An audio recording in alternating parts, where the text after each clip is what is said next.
Public hearing. Start out by saying the pledge of allegiance.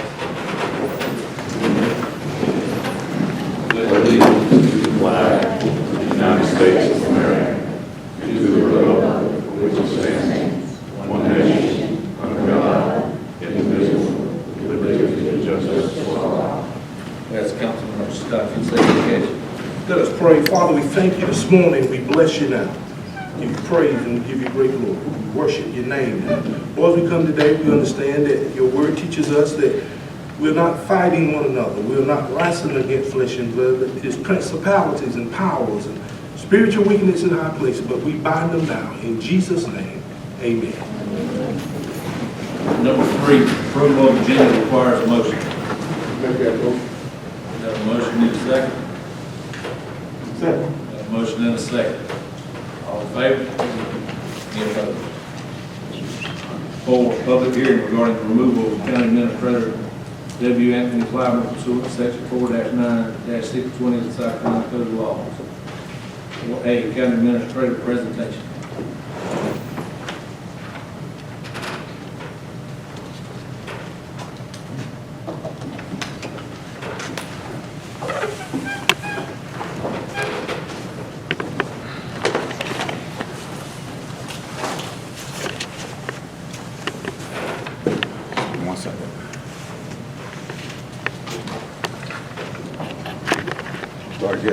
Started yet, I hadn't started.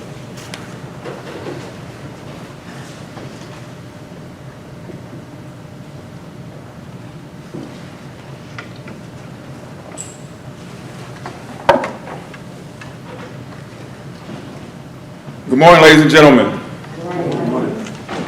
To the Dillon County Council, I appreciate the opportunity to speak before you today. On a 4-2 vote, with one abstaining, you set forth an intent to terminate my employment as county administrator. I'm appealing to you to reconsider your intent to terminate my employment, as any action to terminate my employment is a direct violation of the contractual agreement between this county council, the county of Dillon, and myself. I have not breached any of the material provisions of my contractual agreement with you that requires an action by you to terminate my employment. And to the people of Dillon County, this moment isn't just about me. This moment is about the truth. And on May 27th, 2020, Dillon County Council tried to manipulate that truth by publishing false allegations without allowing me the chance to respond. And so I'm here to set the record straight for you. But before I talk about what I didn't do, let me just briefly list some of the things that I did do. PDRTA, we all know about the public transportation, above the objection of certain council members, working with the CTC to bring gravel, USDA grants that I've single-handedly written with a little bit of help for $600,000, half of which have been approved already, the other half is pending. Started putting street lights in certain communities. Newtown, Riverdale was next, Little Rock, other areas, but here we are. Work with the fire chiefs, something that I was told was impossible to do. Work with the fire chiefs to improve the fire department. Also repairing buildings that haven't been touched in over 20 years. And there are other things, but I want to get to the good stuff before I run out of time. So let's talk about these ridiculous allegations. Please follow along in the books provided. Ken, could you make sure that the council members have one as well, please? Number 1, failure to perform all statutory duties of county administrator. And number 2, failure to perform powers and duties of county administrator. This is nothing more than a summary of the other allegations listed below. This is simply a way of saying that I didn't perform my job as required, and they specify below. Now the next 2 don't actually deserve explanation, but I will explain anyway. Number 3 says, not domiciled in Dillon County in violation of employment agreement. First and foremost, the term domicile is an ambiguous one, meaning it was never defined nor described. And on January 4th, 2019, I reasonably established domicile by signing a residential lease. This is nothing. There's nothing in my contract attached below, that you can see, that states any requirement to buy a house, nor does it explicitly forbid me to spend nights out of town or driving the county vehicle out of town. This allegation is just plain rubbish. And any attempt, and it's an attempt to convince you, the taxpayers, that they will not have to pay me if they fire me. As a matter of fact, past administrators have lived close to Columbia and have even driven the county vehicle every day to Marion. The previous county administrator drove the vehicle all the way to Washington, D.C., where he had a wreck. Not a word said. I even have my gas usage attached, but I actually don't have it attached, but I'll give a copy to you. And as you can see, you'll be able to see, when I started going out of town regularly, which was in April, my gas usage actually went down because I bought my own gas with my own money. So this is a totally baseless accusation. Number 4, not documenting work or absences from work in violation of employment agreement. This allegation is equally insulting. They're attempting to paint me as lazy and unwilling to do my job. They're saying that I either didn't show up or I showed up late or left early. First of all, my job is not confined to the desk in my office. As county administrator, my job was to tend to the business of the entire county. There are days that require me to come in after 8:30 because of meetings, scheduled events, conferences, and just visiting offices all over the county. You can ask the people that work in the county buildings, and fire stations, landfill, places that other county administrators never would go. Even people in roads and bridges out when they're doing projects. They will tell you that they have never had a county administrator that took the time not only to visit these offices regularly, but to take a genuine interest in the well-being of these buildings and the people that work in them. Now, I've explained many times to council members that my job isn't a desk job where I just push papers and wait for them to bark orders at me. And you've heard this before, but Councilman Grice said to me, how about when you have meetings out of town, have them schedule them in the afternoon so you can come check in first. That's ridiculous and borderline harassment. And don't be fooled, not a single county council, Dillon County administrator before me has ever filled out a timesheet or had to account for their hours that way. Even when I got stuck out of town during Hurricane Dorian, and I'm sure they'll bring that up to try to make me look like I'm not doing my job, but even when that happened, I came in afterwards and documented that vacation time. I went right into the payroll office and told Lisa to dock my vacation time, and she did that. In fact, I documented every day I missed. Now you can see the attachment where I have that time documented. I went in there and had that adjusted. Now does that sound like the actions of a man who was trying to steal time from the county? Ridiculous and false. Now in the interest of time, I'm going to present these next 3 together. Gave 2% raise, not provided for in the budget. Gave individual raise to employees, not provided for in the budget. Hired employee to a full-time position that did not previously exist and not in the budget. Now there's been a lot of fuss made about the fact that I gave raise to one of the lowest paid group of county workers in the state, coming from one of the highest paid county councils in the state. In fact is, and I have data to show this, not only is there room in the budget for these raises, but we are actually going to be over $100,000 under budget once we do payroll for the rest of the fiscal year. And I'm sure they'll bring up numbers that may contradict that, but I know my numbers are correct. Now let me repeat, not only did I not go over budget, we will end up with over $100,000 remaining in the budget for payroll. Second point I want to make about that, I am under no obligation to get approval from council for any raises. In fact, it was Stevie Grice who asked me to give out some of these raises to some of his people. He even came to my office literally screaming and yelling at Richard and then me to give Mackie Hayes and Charles Spivey a raise. And purposely left out Judge Luther Marie Williams, and she's going to have something to say about that a little bit later on. But as you can see from this data, another blatantly false accusation. Number 8, failed to advertise for employee and for position in Secretariat landfill. I don't need to take any time with this one. You can see from the attachment that I did apply for that I did advertise that. Another false allegation. Number 9, using economic development funds in budget to general county operations and budget. This one is outrageous. It's outrageous. Yes, we use the economic development fund in the general funds, but you know what? As you can see from the copies of the budgets I provided, we did the same thing in 2016, the same thing in 2017, same thing in 2018, and in 2019 and 2020, just like the years before, I did the same exact thing. The interesting thing about this one is I received a letter that you can read on the next pages from Attorney Brandon Nars, who does most of our economic development documents. And you can see where he says it is perfectly fine to use economic development funds for any legal purposes. And it's mighty funny, they never raised this issue when Clay Young did this. They never raised this issue when Rodney Berry did this. But the most important point about this is that they are the ones who voted unanimously to approve the budget, which clearly had the economic development funds in it. County Council approved it in 3 readings and a budget workshop and never once voiced a concern. Again, yet another false, baseless allegation. Allow an employee to continue to receive $8,000 pay while not working after he was denied workers' comp. You can see in your booklet, there's a memo from the risk manager who handles these cases. She found out about the error August 31st, 2019, and she stopped it the very same day. Clearly an error on her part, and it was corrected very quickly. Now this actually did happen, but you gotta admit, it's pretty disingenuous to paint me as the culprit on that one. 11, paid a salary supervisor overtime for over a year. I don't even understand why they put this one in here. When I arrived in 2018, that supervisor in question was getting paid overtime for 4 years before I got here. I'm the one who stopped it.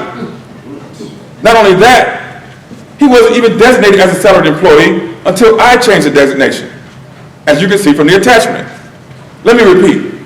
He was being paid overtime for 4 years before I arrived and wasn't even paid salary until I changed it. Clearly, another false accusation. Allowed contaminated dirt to come into landfill without permission. Had to pay to remove it. Now this one is the only one that actually has some merit. And I will admit an error here. We were supposed to be looking at doing a contract with a company to accept dirt, and the council did not want to do a long-term contract, and they remember this. But a few weeks later, the landfill supervisor at the time said we needed a little more dirt to cover part of the landfill. And he suggested that I call this company. And I did. So they brought in just a few truckloads, and when it was tested, we found out it was contaminated. Now we had to pay approximately $1,100 to have it removed. Now that was an honest mistake. And we actually had a discussion about this in one of the council meetings, where I explained all of this to them.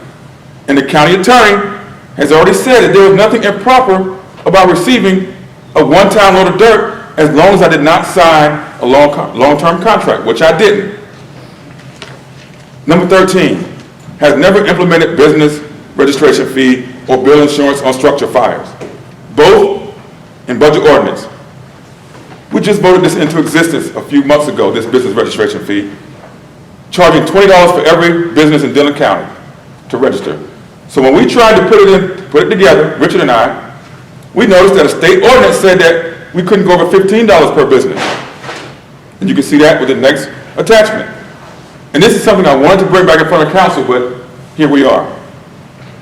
But not only that, as you can see from the next page, from the attached 2019 and 2020 budget, there is not a line item in the budget for this.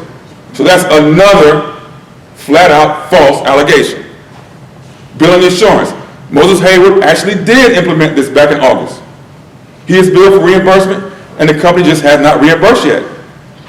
And you can see from a copy of the emails that he sent back in August and February, clearly demonstrating that this program was implemented. So again, you recognize the pattern. Another flat-out false allegation. Number 14, not communicating with PDRTA and other stakeholders and returning calls to Commerce. They are trying to blame the delay of public transportation to this area on me. Now you know I fought very hard to get council to approve this. And in November, it was finally approved. But it was Councilman Grice who refused to sign the agreement. Instead, he tried to rescind his vote.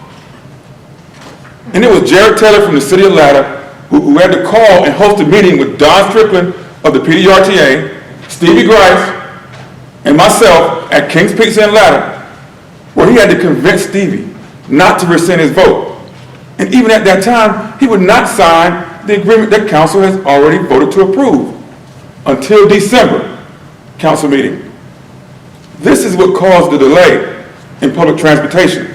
This is why the Department of Commerce started hesitating, because they were afraid that Dillon County now wouldn't support it. So they wanted me to guarantee that we would raise taxes, which I couldn't. I couldn't guarantee that. And after talking with council members, I wrote DOT and Department of Commerce an email explaining this, which you can see attached here. And despite all of this, I continued to fight for this project. And as you can see from the next email, this project is ready to go, but was delayed further by the coronavirus pandemic. Again, another blatantly false allegation. Now, have I missed emails? Yes, I have. Have I missed phone calls? Yes. But nothing that rises to the level of not doing my job. Number 15, directed work from insurance proceeds without competitive bids or proposals and a conflict of interest. Now, this one is borderline, if not blatant defamation, because they're flat out accusing me of something illegal when they know for a fact that that's not true. The first document is a letter from our insurance carrier stating that we do not have to submit bids for insurance jobs. And Councilman Archie Scott knows this because he's the one who actually called this guy. And he told him in plain English that this is how it's done, this is how it's always been done on insurance jobs all over the state. In fact, in Dillon County, we have never once bid on insurance jobs. Not once. And I've included examples of the previous administrator. He did the exact same thing, except he gave out 84% of the jobs to one contractor for Hurricane Matthew, as you can see from the next page. The next sheet shows what I did during Hurricane Florence.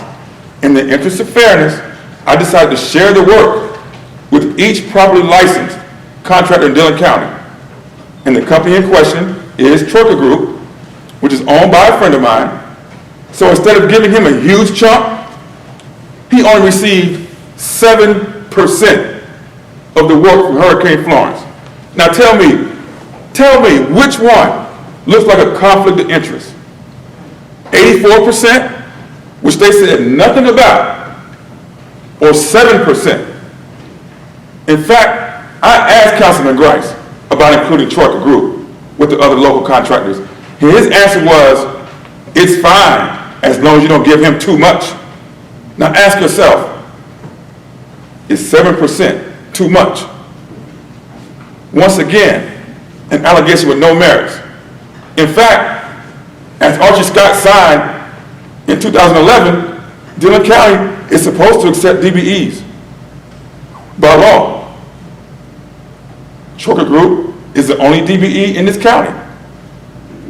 He's actually entitled to receive 10% of contracts. So he didn't even get what he's supposed to get. Again, hardly a conflict of interest. Now, do you see now why they did not want me to respond to these allegations before they voted? Do you see now why they tried to make sure that as few people can see this as possible? You see that now? They also didn't want me to discuss the fact that I was right in the middle of starting an internal audit of the tax assessor's office, where I've uncovered several thousands of dollars that we're losing in this county because some powerful people are not paying their fair share of property taxes. And I want to thank Councilman Moody for bringing it to my attention. Now, they didn't want me to discuss how I've been outspoken about the fact that 10 years ago, almost 90% of the citizens of Dillon County voted for an elected school board. And that hasn't happened yet. That's not none of my concern, but I just had the nerve to ask about it. And most importantly, they do not want me to discuss how I've been very vocal about the illegal vote harvesting that has taken place forever in this county. We haven't had a fair election in Dillon County in 50 years. In fact, it was Stevie Grice who came up to me one afternoon outside of the voter registration office to try to run me away from observing what was going on. And I told him, we have got to stop this illegal activity. You know what he said? You know what he always says when I say this? Everybody does it. Can you believe that? Your county council chairman thinks it's okay because everybody does it. Amazing. Now, before I go, I want to talk about another allegation they're trying to build up after I'm gone. This current budget crisis. You've all heard about this budget crisis they're trying to blame on me. Well, on Tuesday, June 2nd, 2020, County Council Chairman Stevie Grice called an emergency meeting to discuss budgetary concerns for Dillon County. And yes, we have some concerns. But he's attempting to blame me for this budget crisis, saying that because I approved raises, I alone am responsible for this financial trouble. The sheet provided shows the raises and how much they will cost this county this fiscal year. And as you can see, when you include salary and benefits, the individual and countywide raises will cost 2%. 2% raise will cost a total of $136,000. The next sheet shows you a list of funds we're expecting from the state of South Carolina, much of which should have, under normal circumstances, already arrived. These past due funds from April and May total $808,000. If you include the funds from June, it will be another $320,000, totaling over $1.1 million. So ask yourself, what is the primary reason Dillon County is in financial trouble? Is it because of the $136,000 in pay raises to much needed employees? Or is it because of the $1.1 million owed to us by the state of South Carolina? Anyone with a working brain knows it's the money owed to us by the state. And this county council and the treasurer know that this is happening in almost every county across the state. Everyone is struggling right now in this state because of unprecedented circumstances. But somehow, that's all my fault. And speaking of raises, I want to bring up one raise in particular. I know they're going to bring up, and it involves the treasurer's office. She alleges I violated statute 49650 by issuing one of her employees an individual raise. Before we talk about whether or not I violated the statute, we should be asking Jamie Estes, how in the world do you have a woman who's been a faithful worker for 22 years making $8,000 less than her counterpart that's been there 17 years? I know she's going to try to justify it by saying she has a different title. That's insane. And regardless of what excuses anyone comes up with, it's flat out wrong. Now, that employee never asked me to do this. She never came to me about this. In fact, it was Councilman Campbell who asked me when I first got here over a year ago and kept asking me about giving her a raise. Now, he might not admit that in here right now, but even he knows that that's wrong. But as far as the statute is concerned, 49650 states that I don't have the authority to implement policy or procedures for her office. I do not consider giving an individual raise as implementing policy or procedures. And if it was technically against the ordinance to give this raise, then it would have been against the ordinance to give her people the 2% raise. Since county council is blaming me alone for giving that raise, she technically should have made an issue of it then. So once again, the problem isn't the raise. The problem is who's getting the raise. So she can say what she wants when it's her time to speak. But look, just as she was wrong about the Economic Development Fund, she's wrong about this. It may not have been ideal, but it was the right thing to do. And I will never make apologies for that. Unauthorized spending. Now, I wasn't going to really touch on this so much, but it's just plain ridiculous. I keep hearing Councilman Archie Scott repeat lie after lie about how much money I'm spending. He does it on the radio, he does it on his Facebook, he does it every chance he gets. And I know some of you in here, you know how that feels when someone keeps lying, and you know they're lying, they know they're lying, and they just won't stop lying. First, the C funds.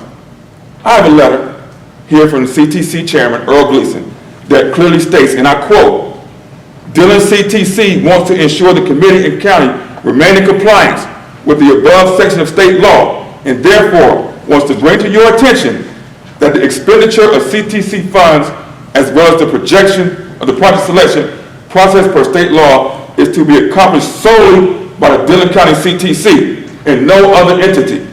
In other words, the CTC is the one spending their money. They do not have to get approval from county council. In fact, they have never gotten approval from county council. Do you understand what that means, Archie? And I told him, and he refused to listen to that. He also repeats the lie about putting gravel on roads in subdivision. As you can see from the next letter. I read this letter to council. Now, he did send me a letter saying that, in his opinion, I might be in violation of the law. But even the county attorney has told him in the meeting that it is not a violation of the law. There's nothing wrong with it. Now, Councilman Scott, I know you have a campaign to run. I'm not going to let you run your campaign off my back, telling lies on me.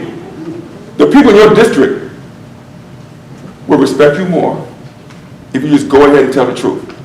The truth that everybody knows. You want me out of here because I refuse to hire your friend, your boss, Robert Coward. Hey. And you sat right in the council chambers. The pictures in the newspaper. And you said, and I quote, "I do confess I have tried to get someone a job, and if that is illegal, then a lot of people is illegal for trying to help somebody get a job." Yes, Councilman Archie Scott, it's illegal. You have no business trying to stick your nose in the everyday operations of employees. You do not get elected to find your friends jobs. You got elected to represent your district as you set county policy. And that is a perfect example of the blatant favoritism and corruption that the citizens of Dillon County are sick and tired of. But instead of just bringing the truth, you rather repeatedly lie about what I'm doing. For instance, you talk about how I've authorized all this spending without council approval. Well, I have a copy of every expenditure over $5,000. You have that copy in front of you, Richard? Yes, I do. Richard, is this every single expenditure over $5,000? Yes, it should be.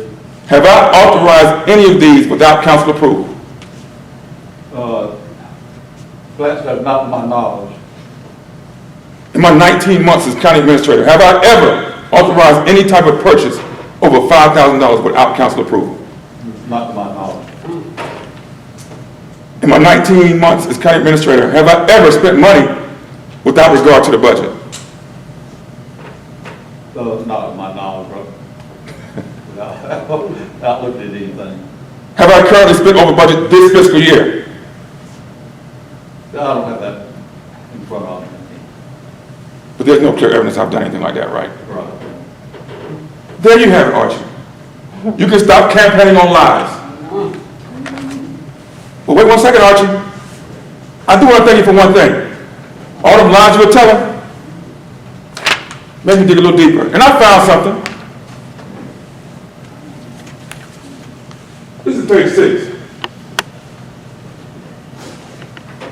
This is page 6 of that. I found something. McLeod, do you ever remember? Look on page 6 and look at October 25th, 2019. Can you tell me what that reads? Big Daddy Ford, How much? $27,359. Do you ever remember voting on that? Never.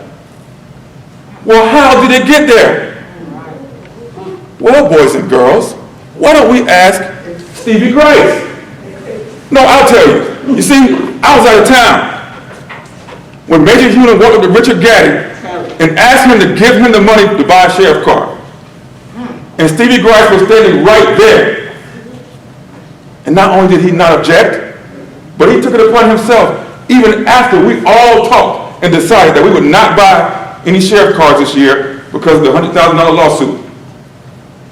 We talked about this, and he still took it upon himself to actually tell Richard to go ahead and do it. And here we are accusing me of spending too much money. And Dillon County Council Chairman Stevie Grice is the only person in this room who has ever ordered Richard to make an illegal purchase. That's right, Archie. It was Councilman Grice who ordered illegal payment. It was Councilman Grice who demanded raises, and even demanded that those raises be done retroactively, unlike anyone else in the county. And And you built your whole election campaign trying to convince the people that I was stealing and spending money. And all along, it was the same man who convinced you to get rid of me while you're running for re-election. Talk about gullible. You can't even make this up. Robert Archie Scott, you're looking real bad in the streets right now. But ladies and gentlemen, this is the county council you elected. As for me, I have not been perfect. I've made mistakes. I've forgotten things, and I've made some decisions I wish I could take back. And I'm sure they're going to dig up every last one of these. But you have to understand, sometimes it gets pretty difficult to do your job when you have a county councilman who wants to constantly nitpick about who you're hiring, who you're promoting. Give this person a raise, give that person a raise. Calling around, trying to find out where I am, what time I got there, what time I left. Straight harassment. But despite all these things, I've enjoyed every minute of serving you. And I am going to leave this job with my head held high. Because despite whatever they try to come up with later on, and despite whatever decision they make, I know in my heart, there are people know in their hearts, and even all 7 of the councilmen know deep in their hearts that all I ever tried to do was my job. And to county council, I want to reiterate, I am appealing to you to reconsider your intent to terminate my employment as an action to terminate is a direct violation of the contractual agreement between this county council, the county of Dillon, and myself. I have not breached any of the material provisions of my contractual agreement with you that requires an action by you to terminate my appointment. Thank you, and thank you to the citizens of Dillon County.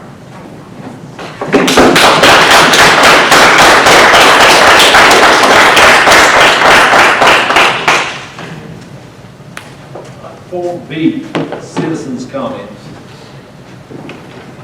Neil Estes. Defer.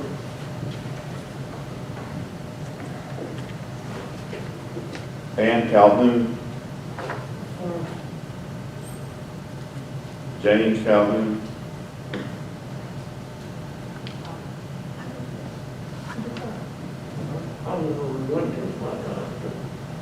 Okay. Kathy Baxley. I defer. Joy Snipes. I defer. Jamie Estes.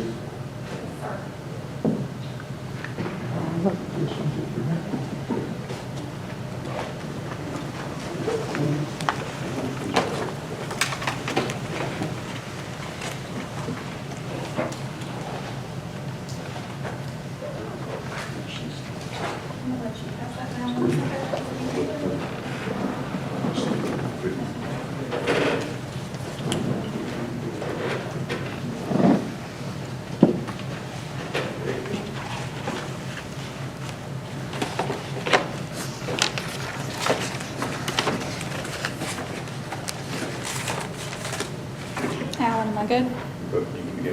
Okay. I'm going to read for the sake of time. Council, is with great concern that I'm here today. I have prepared a packet for each of you that I'll go through with you. I'm first going to read the letter that I drafted up with the help of my attorney. Dear council members, I believe the Dillon County Administrator has, without my knowledge, attempted to exercise inappropriate and unauthorized authority over my office, and specifically an employee of my office. I believe the employee had no knowledge of what I believe to be an inappropriate exercise of authority by the county administrator. Code section 4-9-650 provides, with the exception of organizational policies established by the governing body, which is council, the county administrator shall exercise no authority over any elected officials of the county whose offices were created either by the Constitution or by the general law. The case of Ergel versus Horry County and an Attorney General's opinion dated May 7, 2012, established that employees of elected officials are employed by the elected official and not subject to rules or policies of the county administrator or council. I believe the employees employed by the elected official are subject to the rules and supervision of the elected official. Although the county council approves a budget for my office, the administrator, without my knowledge or the knowledge of my employee, attempted to effectuate a change in personnel status that is not in the Dillon County budget ordinance. I believe the attempt to change the personnel status of the employee of the treasurer's office by the county administrator is inappropriate in this case. In addition to being unauthorized and not in your budget, and ask for the assistance of County Council to address this issue. Next, I will read to you a letter from my employees that had to find this information out on the street.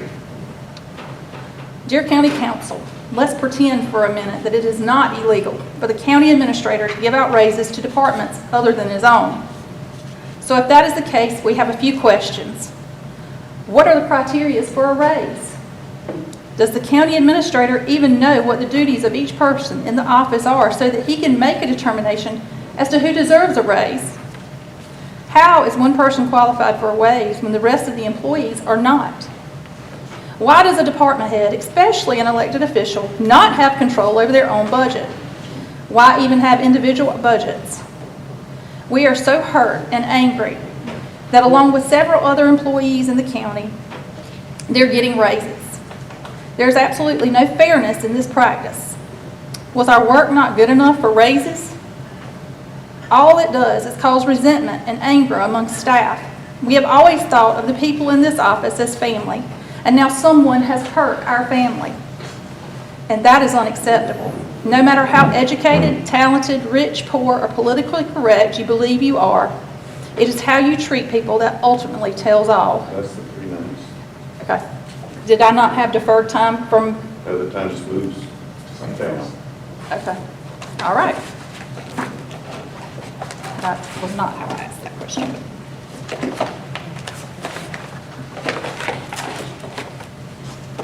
Ring Dillon.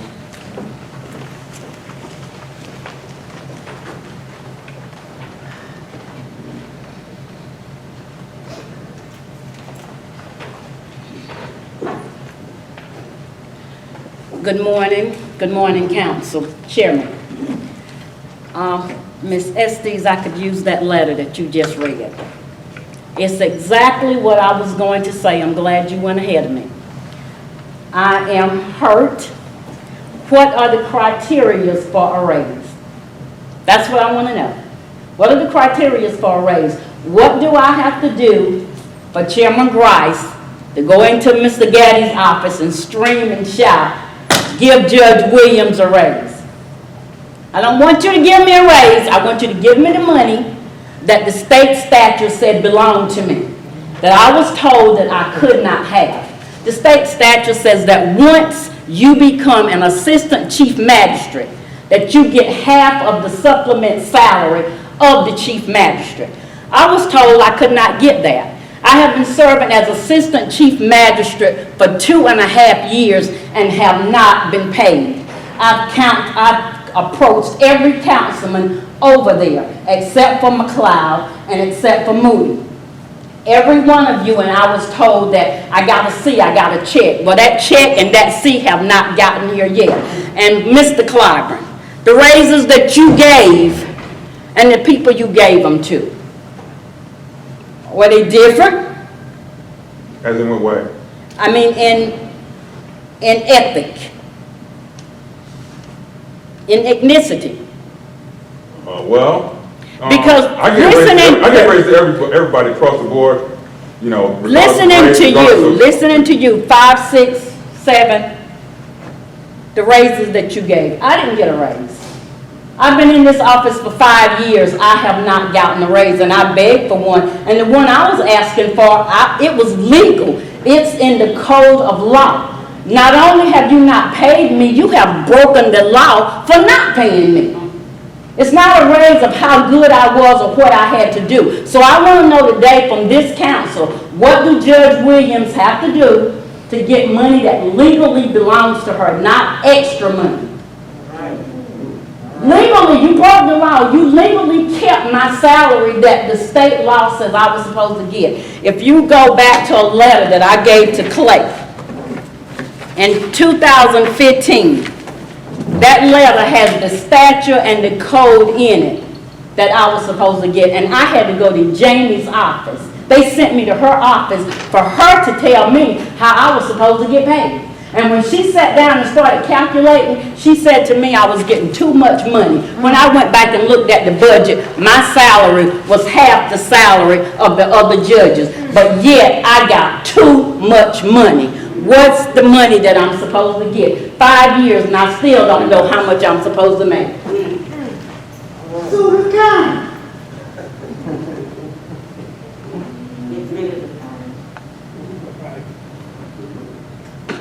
Linda Langley.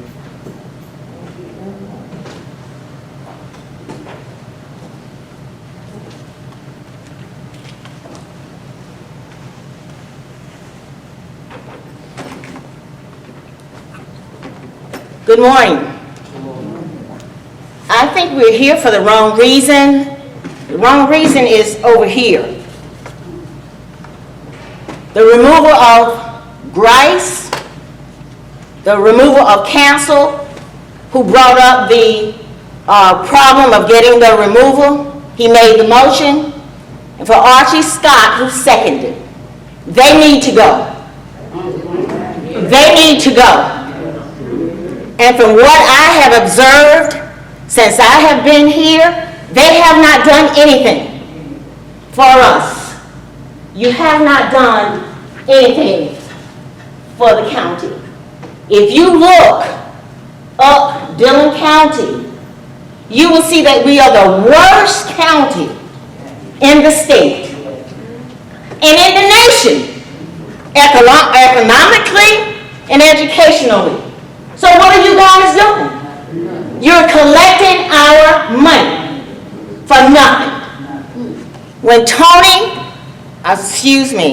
Mr. Clyburn got here, I saw capability, I saw intelligence, I saw a man trying to get the community together. I saw a man that created a yearly event to recognize the students in the schools. What have you done? You don't even give out scholarships there. I know because I've applied for our scholarship. $50, $75. We've spent over $13,000 on students from donations. But you guys don't give us anything. Why? But I've been to your meetings. You give out scholarships. Mr. Clyburn is a long-awaited, needed, most qualified county administrator that I have observed. Why do we have Cly Young? Why do we have those guys? Rodney Berry, what did they do? They haven't done nothing compared to what this man has done. But yet, you want to scandalize his name, his reputation, to make you look good? No. I vote, and I will remember you. I have a voice, and I will call out your name. Check your records and see what you have done. The people need openness here. The people need someone here that cares about us. You guys, except for one or two of you, is a joke. An absolute joke. Yes, 3 minutes. I said it. Linda Manning Langley said it. You are completely a joke. 3 minutes, Rob. That's enough. Thank you.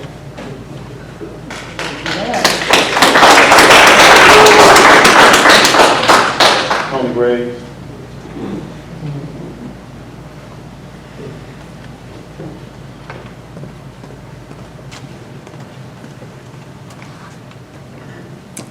Good morning. My name is Tony Graves, and I'm a lifelong resident here of Dillon County. And I'm here today to discuss the corridor of shame that we have before us. I'm mainly speaking on behalf of the residents, the taxpayers here in Dillon County. I live in Dillon District 3. Mr. Archie Scott is my councilman. And when I heard about the issues that were going on in the county, I went to his house because I firmly believe in holding our elected officials accountable. And he told me that the reason why he was going to vote to terminate Mr. Clyburn is because he was giving this small business owner close to $1 million in grants. And I found that to be absolutely false. So I do know that some of this stuff is fabricated, and I'm very disappointed in what I see here before us. Now, we heard some conversation about the budget being over and money perhaps coming from the state is the cause of it, or Mr. Clyburn himself, but I have a different take on all of that. We have county councilmen here making $16,000 a year. And they work for us, the taxpayers, about 2.5 hours a month. So their monthly salary is $1,333 a month. And they work 2.5 hours. So if you take that, you will see that our councilmen make $533 an hour. An hour. Totaling, if they were working 40 hours a week, $533 an hour, they will make approximately $1.3 million a year. To do what? To do what? I have grave concerns, and I heard the treasurer talk about the county employees were angry. I would be angry too if there were not equal pay. If you be open and honest about salaries, I don't think you will have that. So I don't think that's something you should blame the county administrator for. That's not the county administrator's fault. And so I did ask Mr. Archie and Mr. James Campbell to rescind, to reconsider their vote, and to allow this county administrator to do the people's business. I have a master's degree in public administration and a certification in executive management and leadership, and I have never seen or heard of a county ran like this. This is the court of shame. We deserve better. Now, we pay your salaries, 3 minutes, Rob. but you all approve your own raises. You approve your own raises. You set your salary at $533 an hour. Mr. Graves, 3 minutes, Rob. Thank you.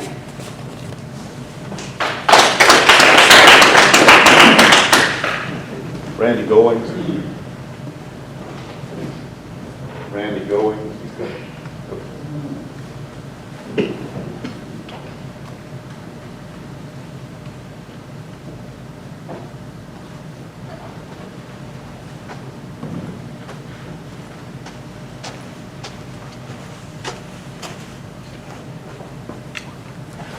First of all, let me say, I'm glad to be here. Second of all, I'm ashamed to be here.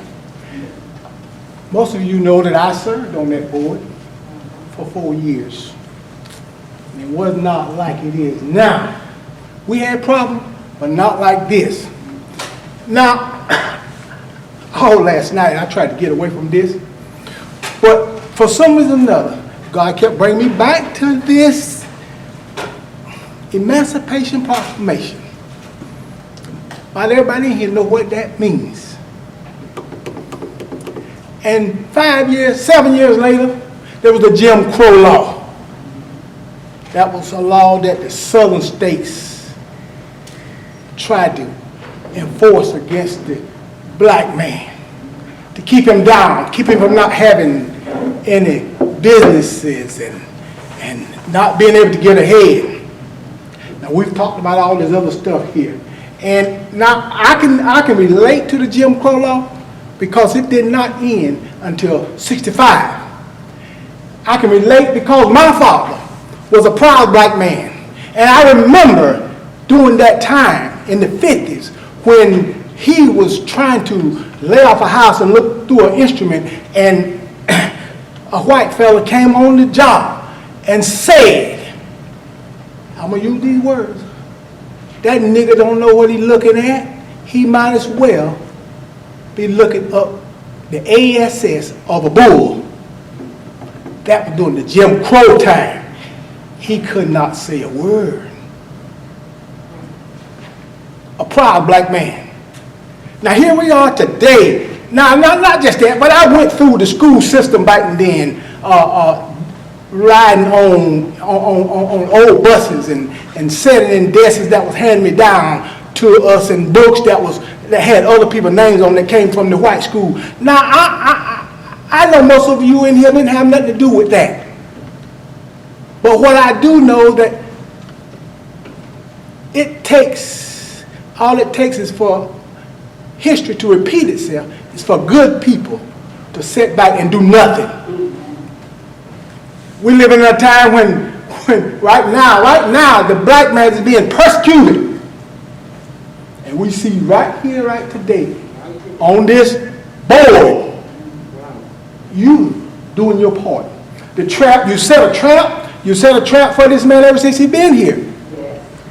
And I've been hearing about it, and most of you in here been hearing about it. He stated some of it all because he wouldn't harm one man. The very people that put him in here took him out. 3 minutes, sir. I'm going to leave, but I'm going to bow to you, and I'm going to tell you, get your knee off the necks of the black people and off the necks of Dillon County citizens. We may do it.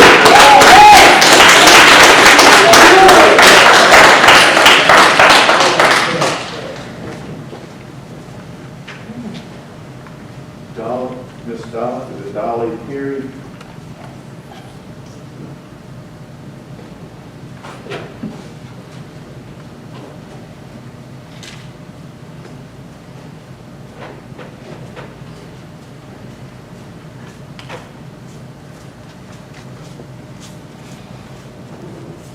Good morning.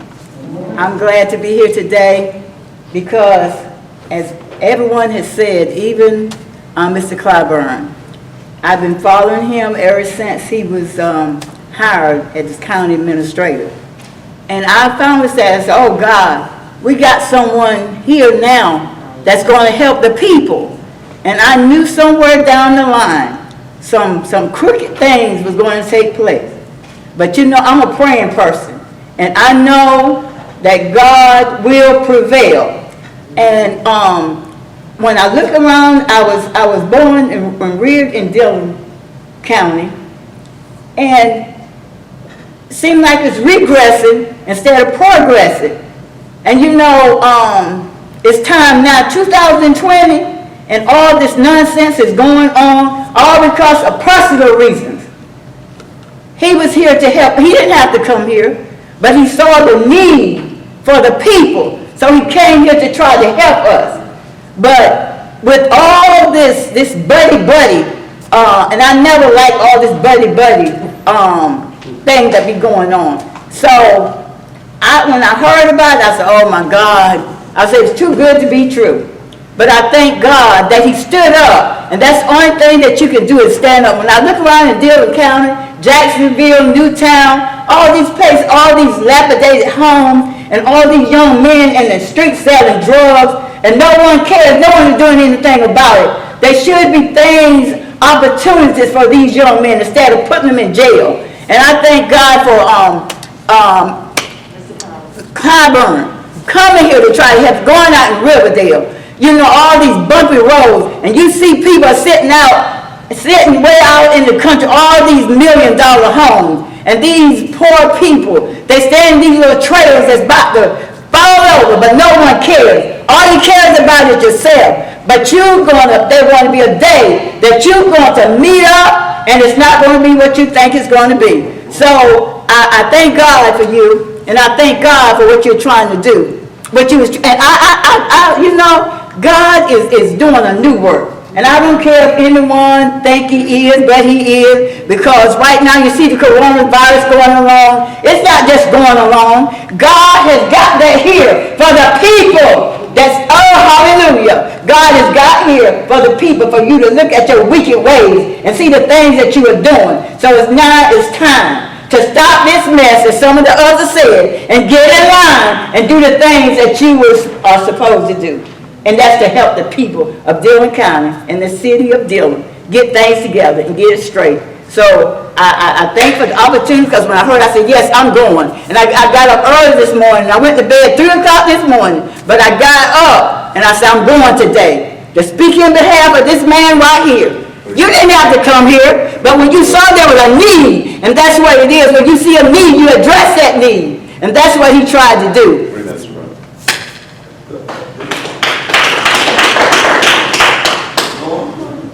Willie, but thank you.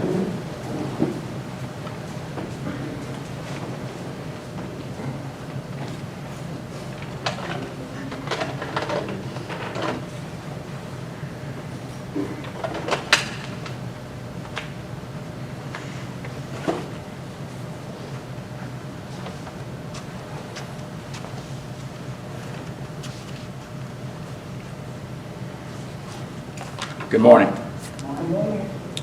What you guys are doing, what you're attempting to do, is wrong. Very wrong. Wednesday, June 17th, 2020, will be an historical day for the Dillon County Council and the citizens of Dillon County. It has the potential of being historically bad or historically good. To the best of my knowledge, this is the first time a county employee has asked for and been granted the opportunity for a public hearing. So why did Tony want a public hearing? In his press conference on Friday, June 5th, 2020, he said that it is unfair to be accused of something publicly and not be given a chance to respond. He further stated that he wanted to give factual information about his termination so Dillon County citizens can decide for themselves the real reason for his termination. I have a master's degree in business administration. My last 12 years of active employment, I was the human resources manager for a facility of over 200 employees. Not once did we go after an employee, hourly or salary, without addressing that person about situations in writing. You have nothing in writing about any of the accusations that you have against him. Improper management technique. You're wrong.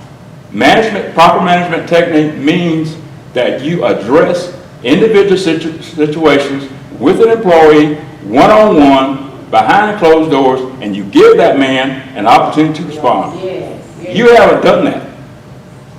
You've accused them of things that are not completely true, and you're wrong. You need to change your vote, and this man needs to remain our county councilman.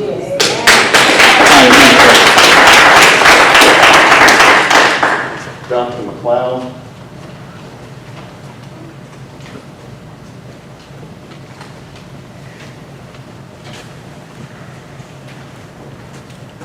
Good morning. Well, I am one of the persons in question in some of these allegations. One being, I am the contractor, general contractor with Troika Group of the Carolinas. And to bank on what Mr. Clyburn said earlier, I am a DBE certified firm. I am the only DBE certified firm on the vendors list for Dillon County. Now, Archie Scott drafted in 2011 a policy adopting the DBE program in Dillon County. There's one thing that Mr. Clyburn got wrong about the DBE policy. The state actually says that DBE firms should receive 12% of the work in the state, or in this case, adopted by Archie Scott in this county. Now, he goes around lying on the radio and to all these people that he's giving his buddy all the work in the county. The 7% sound like all the work? What were you saying when A&I Restoration got 84% of the work? Over $900,000 worth of the work. What were you saying at that point? Now, the other issue that I want to address is establishing domicile. Well, when Mr. Clyburn came to the county, he and I were roommates back in college at the University of South Carolina. So when he came here, I told him, I said, listen, you're welcome to stay at my house until you find a place. Shortly after he got here, one day, Councilman Campbell and Councilman Scott called him and said, listen, we want to meet with you. At the time, he didn't really know anybody here in Dillon County, so he said, hey, will you ride with me to go meet with them? So we went up to Hardys, and we met with the two of them. And at that point, what they were insisting that he do was hire Robbie Coward. They were insisting that he hire Robbie Coward. And he explained to them, he said, listen, one, that's unethical. Councilman Scott said, how is that unethical? He said, well, first of all, the county is already in the possibility of receiving a lawsuit because of Robbie Coward. He said, I don't believe it. So I went out to my truck and got the paper and brought it in and showed it to him. He said, this isn't a lawsuit, it's a complaint. What's the first step to a lawsuit? A complaint. And with him, he can't put the county in the way of a lawsuit. So at that point, they kept pushing the issue. You need to go ahead and hire him before the end of December. You need to go ahead and hire him before the end of December. He said, I'm not going to do that. So we decided that evening, he said, you know what? If you don't mind, let me do a lease and live at your place, because I do not want to purchase a home here knowing that they're going to be coming after me to terminate me, because I will not hire Robbie Coward. Thank you. Nancy Hargrove.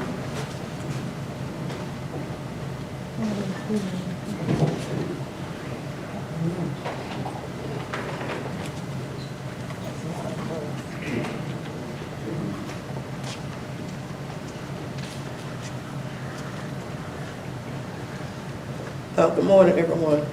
I'm here to speak on behalf of Mr. Clyburn. I'm 75 years of age, and I've lived in Newtown all of my life. And I know what we came from to what we came to. Since he's been in that position, I can go down the street that I couldn't go down at one time, because it was selling drugs there, Dargan Street. You go down there, if a cop will stop right in front of you, and you got to stop right there and let them do their transaction while we're waiting to go home. That's just how bad it was in Newtown. And I just don't know what you're talking about. This man has done a wonderful job since he's been here. I've seen the improvement. Like I said, I'm 75 years of age. I come from old to new. I know what it's like to live down there. All of my life. It's awful. And I raised 7 kids down there, right in Newtown. And since he's been here, I'm proud to say I am a citizen of the Newtown area, because it's so much better now. Dargan Street is lit up. It's got lights now. We can go down the street. They're not hanging up on the corners like they used to. All in bunches in the main street. I came there one day, and one man, a drug man, I guess he stopped right in the street. I like to hit him in the back because he stopped right there to sell drugs. Right there. I got to wait on them till they get through what they do. You don't want to say anything because you're scared to get out the gun and start shooting. That's how bad it is. That's how bad it was. But now it's better. I'm not afraid of going down Dargan Street anymore. When I wouldn't go down there, and I lived right down there. That's how awful it was. And I look at this county council over here, and I am sadly disappointed. Except for a few, 2 of you up there. But the rest of you, maybe when your time comes, you'll be gone. I'm praying that this thing is going to work out, and our county administrator will stay here and do what he's doing. A good job for the county of Dillon. I thank God for you, and I pray for each and every night. And you know what? I even pray for this county council. I ask God to open their eyes. Let them see what they're doing, to open their hearts. Like Mr. Golden said, get on your knees and pray, and do what is right for a change, and not what is wrong. We paying taxes, and y'all throwing it away. And the 5 people have to pay them all this money just because they're not down to your classification. Well, you're not up to my classification because you're not doing what you're supposed to do. That's the bottom line right there. If you did what you're supposed to do, we would be in this situation today. God is good, and God is seeing every one of you. He knows what you're doing, and He knows how to put you down. I'm not saying I'm perfect, because I'm not. But there's one thing I do know, that God is watching over every one of you. He knows what you're doing. And you know you're wrong. And if you had any God in you, you would know you're wrong too. Thank God. God bless you. 30 minutes is up, Mr. Chairman.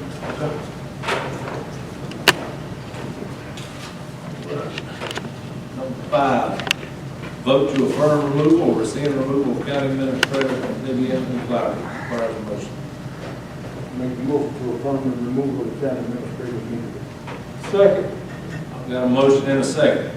Any discussion? Yes.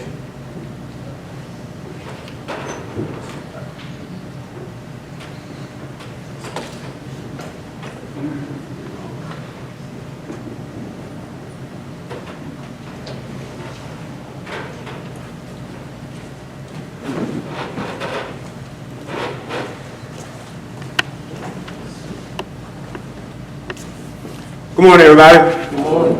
I'm glad you all took time out of your busy schedule this morning to come find out what's really going on in Dillon County. Before we go any further, I want to address Ms. Jamie Estes. With all respect, I have a question, and it really concerns me. You claim Mr. Clyburn broke a statute that you probably can get in the court of law and y'all can fight it out in the court of law, but I have a question about this. You have an individual in your office that's been there for 22 years making less, $8,000 less than a person that's been there 17 years. That's not right.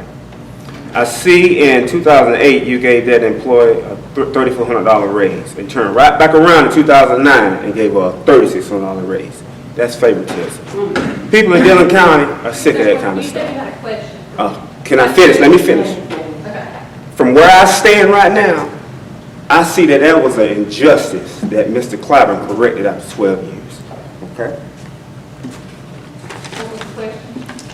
Hold up, not right now. It's my time. We're going to talk about illegal purchases. Steve, wait a minute. You have the nerve to sit up there and say that Mr. Clyburn has spent money illegally or made purchases without coming to the county, the council, and you purchased a vehicle that we all agreed that we was not going to do because of a lawsuit. I didn't know anything about that. Mr. Herbert, did you know anything about that? That's not right. I'm a county councilman. I represent District 6, okay? I have about 7,000 constituents in my area that they pay taxes, and I'm responsible for representing them. We do not make a decision like that without coming to council. That's something that we all should have been involved in. That's not right. From where I sit, where I stand, if anybody needs to resign right now, it's you. This is not a small thing. That's real big. Because that's a $27,000 purchase that was made, and we all agreed that we would not do that. But we finna fight him now, and he already proved that he didn't do it. Okay? Mr. Clyburn has been transparent from day one, and a lot of councilmen, he tried to call, you wouldn't even answer the phone call, or wouldn't even respond to the day of the meeting. That's not right. From day one, okay? Mr. Rich Gaddy, our finance director, I have a question for you. For me now, have Mr. Clyburn ever used or directed you to make a purchase unauthorized? You answered it earlier, answer it again for me. No, not to my knowledge. Does he even have a credit card? No. No credit, but he's allowed a credit card, right? Yeah. But he never even checked it out. Okay. Well, I did check it out once. Check it out. Well, when I bought the fireman lunch on 9/11. Bought fireman lunch, 9/11, good cause. We'll talk about raises. We have an obvious concern here. Mr. Stevie Grice, you came in Mr. Clyburn office and demanded raises for people of your choice. Demanded raises, and he did it. What you said do? You the chairman. Okay. Then he turns right around and give raises to certain people, and it becomes a problem because they want the people you chose to give raises. That's not right. And in fact, we as a council have no business telling Mr. Clyburn who to give raises to. That's out of line. Me, you, or anybody else have no room to tell Mr. Clyburn who to give raises to. We out of line at that point. Okay? Another thing, I've heard we hired a special attorney, Mr. Dubose. I have never met, never seen Mr. Dubose. Archie, have you met Mr. Dubose? Yeah, I have met him. You met him, right? Oh yeah, you met him. Harold, have you met Mr. Dubose? He was our county attorney for Okay, you know of him, right? Have you met Mr. Dubose? I don't recall you. Mr. Buzzy, have you met Mr. Dubois? Because it seemed like to me there was a meeting, there was conspiring behind our back, and I'm a councilman. I didn't know anything about it.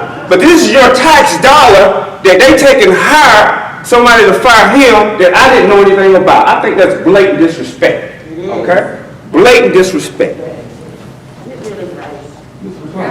We knew him before you got here. Okay, well, I should have known him right now. We knew him years ago.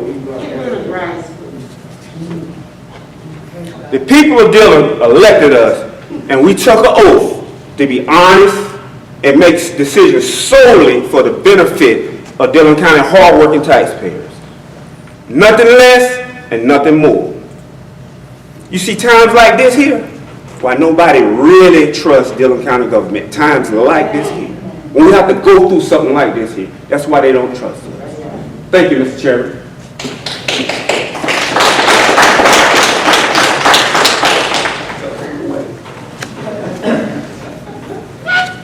Get rid of this guy. Vote him out, please.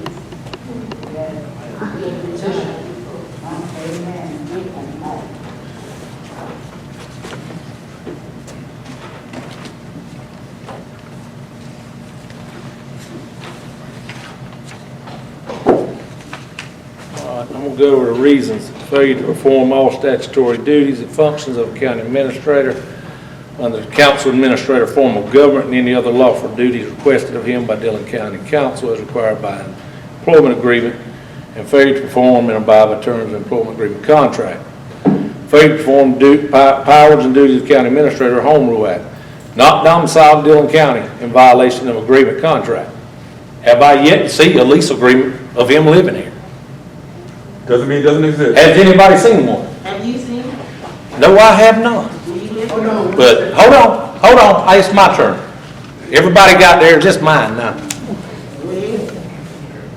County contract with Mr. Clyburn, January 23rd, 2019, and it states, the employee shall move his domicile to Dillon County within 3 months of the beginning of this term of this contract. Should the employee fail to move within this time frame, this contract shall terminate and the employee shall become a real employee. And I still today, 19 months later, have seen nothing. Also, he has no driver's license in Dillon County, no voter registration in Dillon County, and his paycheck has the address of Aiken on it. And he has admitted driving back and forth to Georgetown quite frequently. And I promise, he uses the county's gas. We got that too. Hey, it's all information. Absences. Not only did he leave late and come early, and leave early, he didn't document absences. A fellow councilman contacted the county office about Mr. Clyburn's days back in November, and on November 27th, Mr. Clyburn adjusted some of vacation to sick days going all the way back to March and April. And he brought up Hurricane Dorian. Well, Hurricane Dorian was here September the 5th. He was out September the 2nd or September the 3rd and 4th in South America. Those dates on here have him working. So he didn't document that time. So that is wrong. And I also got an email or a text where he said my flight to Fort Lauderdale just got canceled. I'm not sure when I will get back. So he didn't document time like he was supposed to. And I'm sure our disaster preparedness and our fire chief at Station 1 can confirm that because we had meetings when he was out. 2% raises given out across the board to all employees in February, $180,000 per year before benefits. Per year, not till June in this budget, because them raises don't stop in June. They keep on year after year after year. And it wasn't in the budget. Please, no more distractions or disruptions. Everybody's had their time to speak his mind now. He did not get, it was not in the budget. And also, he authorized, I know you were talking about seeing me at the voter registration. You and Mr. Councilman McCloud, wasn't you up there that day? Yes, I was. That's the same day You authorized approved absence for an employee for exposure to COVID-19, but you witnessed him walking in and out of a county building, did you not? I don't know. You don't know. You ain't blind, are you? What employee are you talking about? Okay. I got the documentation. I get that. Okay, thank you. His supervisor sent me the information that he was out for COVID-19. Okay, all right. What am I gonna do, question that? Thank you. All right, so you also approved absence, authorized paid approved absence for 2 other departments after all the county departments opened.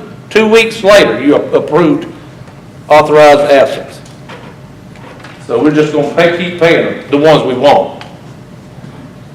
Also, individual raises were given out to several employees without knowledge of council that were not budgeted, all right? That's besides the 2% raise. You say our total expenditure budget is under $169,000, you say? Well, we have 20 vacant positions in our budget.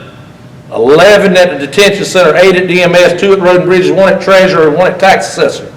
And those positions were budgeted in our budget, correct, Mr. Gaddy? Correct. Correct. So if we're $169,000 under, if we fill those 11 detention center positions, and that budget is $257,000, will we be over, Mr. Gaddy? Not to fill all our positions. If we fill them all, we'd be over, correct? If. It will. They're budgeted. We're talking about, Mr. Clyburn, you had your turn. Yeah. Thank you. I didn't have my turn on the 20, on the. Okay, on the 20. we got 20 positions budgeted, so that means the raise were not budgeted. And, all these raises you got on this list, yours, sir, I don't believe that's all of them. But I got some out of our finance department, and this is the amount per year. The amount, department, and date. $1,540 landfill, $419. $2,787 landfill, $419. $3,116 landfill, $919. $2,080 landfill, $1013.19. $2,260 maintenance, $1019. Same employee, $3,000 maintenance, $1,520. $2,260 maintenance, $217.19. Same employee, $3,000 maintenance, $1,520. $3,660 maintenance, $1110.19. $2,080 maintenance, $1013.19.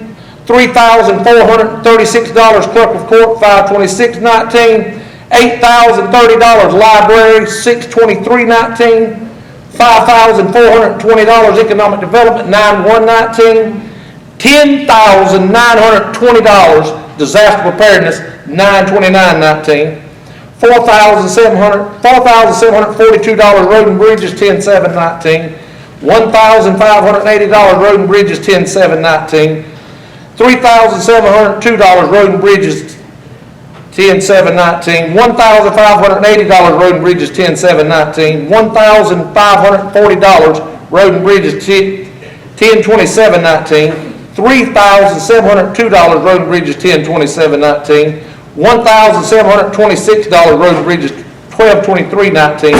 $9,547 road and bridges, $1,520. $1,950 code enforcement, $1013.19. $1,950 finance, $1013.19. $2,925 finance, $1,520. $2,925 administrative office, $1013.19. $1,950 administrative, $1013.19. Same employee, $3,500, $2,220. $4,880 tax assessor, $1,520. $5,082 tax assessor, $1,222.19. Same employee, $3,500, $1,520. $2,950 tax assessor, $3,120. $2,950 tax assessor, $2,320. $2,437 auditor, $2,320. $2,437 auditor, $2,320.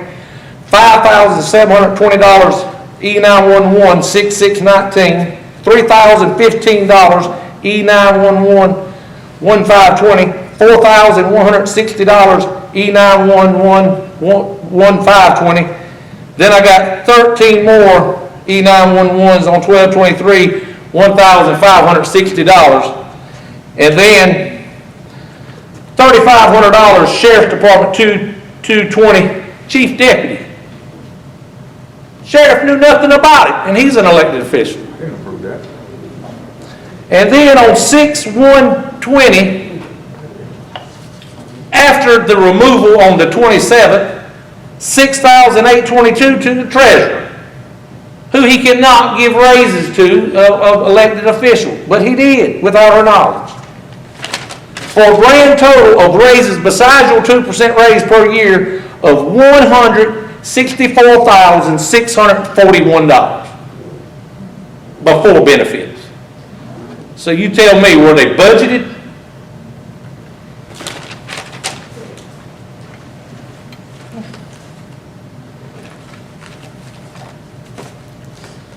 All right. Employee hired. Employee was not in the budget that he hired. That did not exist. He hired a secretary for the administrative office. Was not in the budget. He hired. He did not advertise for it. He hired. Full-time position. Also, employee advertisement. Hired employee to a full-time position that did not previously exist and were not, but failed to advertise for employee and possession of secretary at landfill. Well, he gave the proof. He did advertise for the secretary at the landfill on April 2nd and April 4th. But he hired the secretary and started work on April the 1st. So I don't know what good that advertisement was. And it is a family member of a former councilman, I think. Correct? We don't even know. We know. You don't know. But I don't know what good it does to hire to advertise on April the 2nd, April 4th, if you done hired and started somebody on April 1st. You want me to answer that question? Nope. Okay, thank you.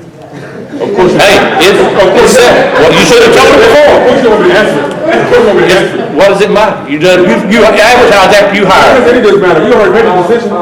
What does any of this matter? Economic Development Fund. No, it's not. It's not illegal.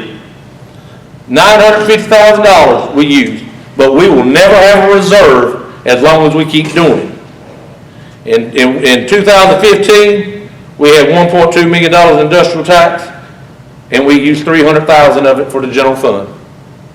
In 2019, we had $1.9 million in the general industrial tax, and we used $950,000 of it. But the Economic Development Fund was never designed or intended for balancing general fund. And as far as the other raises he was talking about, the two he named out, Mr. Spivey and them, he put those in the budget. You told me to put them in the budget. Mr. Getty, hold on, Mr. Getty, I'm talking, I didn't interrupt you, Mr. Clyburn. You do it all the time. You the man that put them in the budget. Mr. Getty, You told me to. when I went in that office, it wasn't to tell you to give those raises, it was to tell you to implement what was in the budget, correct? I think you did bring it up that it was budgeted. Yes, sir, thank you. Workers' comp. A lot of employees receive over $8,000. Actually, it was $13,109, and this problem did occur in our county administrative office. It's just in my opinion, Mr. Clyburn would have been in that office a little bit more. It may have been called a little sooner. But he states he don't have to go in that office. He can go wherever. Pay his salary supervisor overtime for every year. He's correct, they had been doing it before. And that's why it was brought to his attention when he got here. No, absolutely. But he didn't want to do it. He didn't want to do it when he got here, but he finally did in January 2020. And then gave him a huge raise on top to replace it. Contaminated dirt. He was warned not to do business with this company. There were concerns about materials that may be hazardous that they wanted to bring in the landfill. Council would not do a contract that the administrator suggested. He still brought dirt in that was contaminated from company, and it cost county approximately $1,100 to remove it. County has plenty of dirt pits we could have used for that, but he decided to do it on his own and bring it in anyway. Registration fee and bill structure fire. Registration fee was in our budget ordinance, correct, Mr. Gaddy? It was in the ordinance, but not on the line item. Okay, but it was in the ordinance. That's what I thought I stated. All right, and the building insurance, it's been a year, we've seen no money. Have we seen any money back from the building insurance? No, Thank you. But it has been implemented. Okay. That's like these policies, they've been implemented, but if you don't follow them, it's no good. Correct, Mr. Clyburn? If you implement stuff, you gotta follow through with it. Moses actually did what he's. PDRTA and Commerce, he did not communicate well with either organization, not answering emails promptly or returning calls. Between September 2019 and March of 2020, Mr. Clyburn, he had one email in here, he actually communicated, sent 3. He sent 3 to Commerce.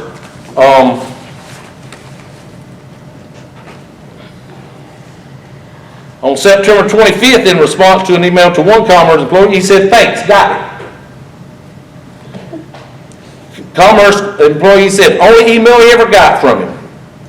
Also, Mr. Clyburn replied to a November 20th email from a different Commerce employee a month later on December 16th, stating he was sorry for being so late. But Commerce was asking for a meeting to discuss the PDRTA, in which Mr. Clyburn responded by saying, "We were going to meet with the PDRTA director." That meeting never happened. But now Mr. Clyburn also sent an email on February 12th that he had in here, and it was for the PDRTA stating we were going to move forward with it. On October the 31st and November the 1st, we met Commerce at the Wellness Center. Some officials from the city of Dillon, the county, and a bunch of us. And they sent some emails to Mr. Clyburn on February the 6th and February the 28th. And it states, "Tony, I am following up on my request to schedule a meeting to present the results of our community interviews. We anticipate the meeting to last about an hour. We'll invite everyone that participated in the interviews, around 20 folks, or any of the following times convenient: February 18th at 3, February 19th, anytime between 9 and 3, February 21st in the morning. The Dillon Wellness Center worked well for the interviews. Can we book it again for a follow-up meeting?" Crickets, no response. Never had the meeting. Y'all recall having a meeting, Mr. Gaddy? Follow-up meeting?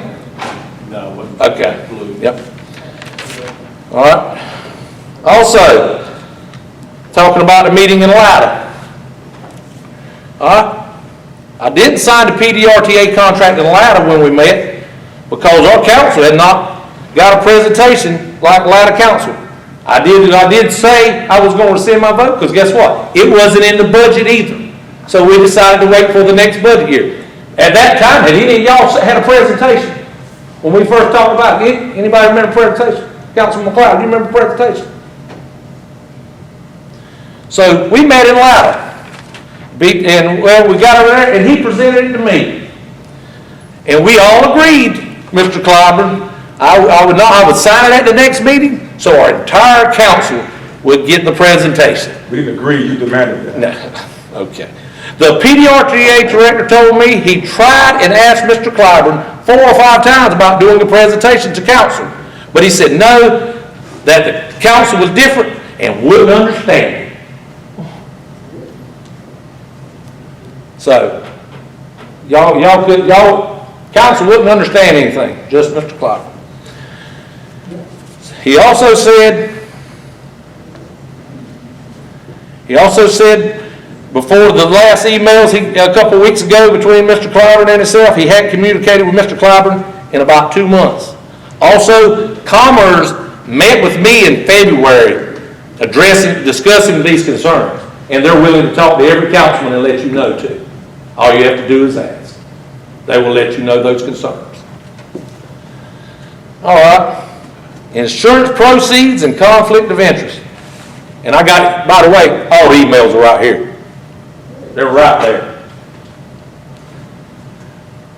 Mr. Clyburn stated, and later provided a letter from an insurance company saying that our buildings and automobiles covered by insurance did not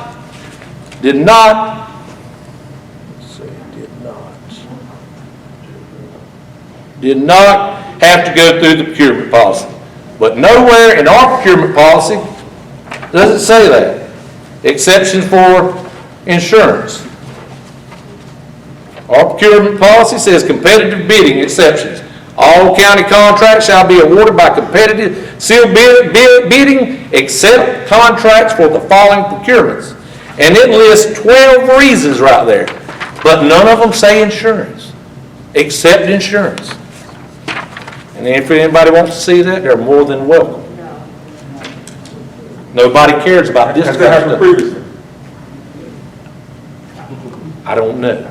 But I haven't been here but 5 years, and I'm sure, do you know for sure? I know for sure. Okay, make sure you document and all, prove all that. Okay.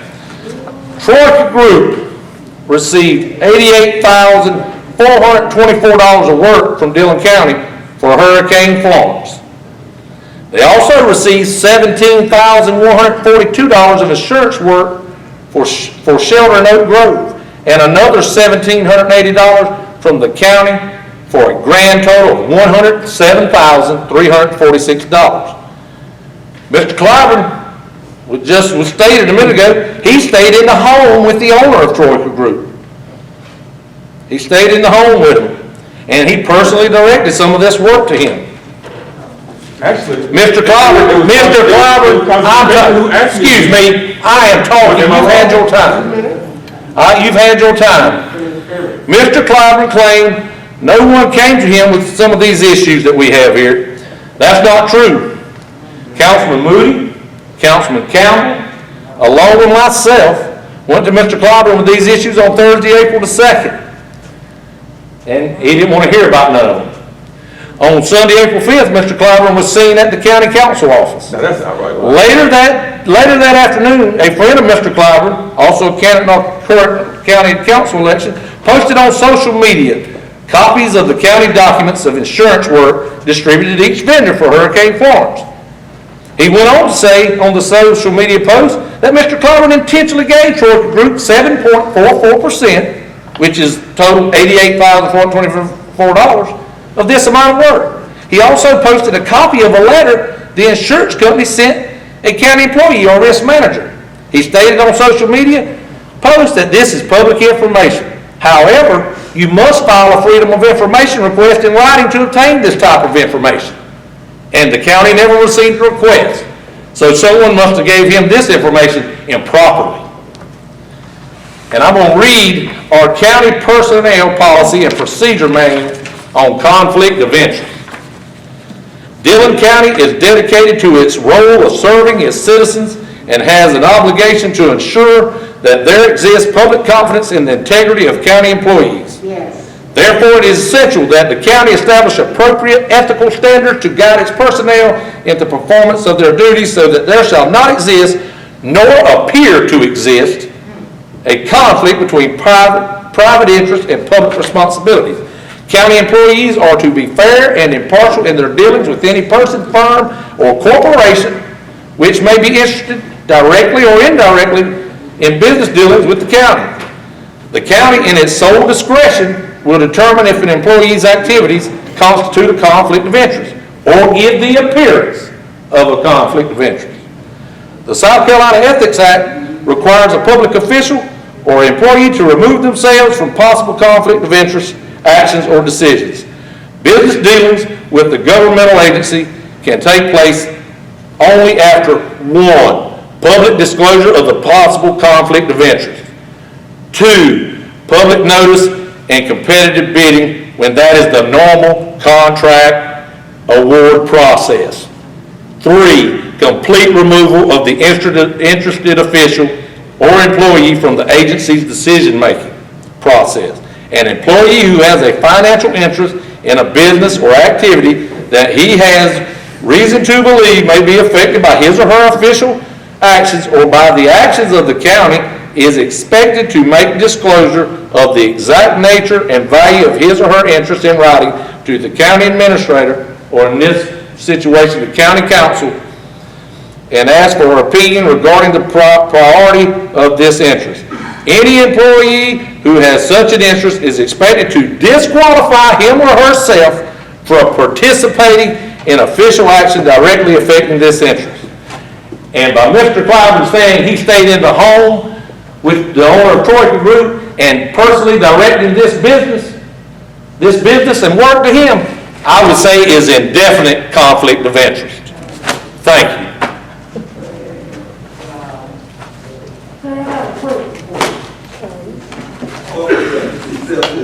I got a question for you, sir. Pertaining to transportation, wasn't it stated that the county had to come up with so much money for the project to continue? We voted to give that money. Thank you. We have a motion and a second on the floor. No more discussion? Can Mr. Clyburn respond back on that? No, sir, he's done had his time. So we don't have anything to do with this? A motion and a second on the floor. Any more discussion? All in favor? Any opposed? All right. Mr. Clyburn, you have been removed as county administrator. If you will, turn in your keys to any of the county members and county vehicles, please, sir. 6, appointment of interim administrator requires a motion. No such thing as halfway crook. Don't get rid of you two.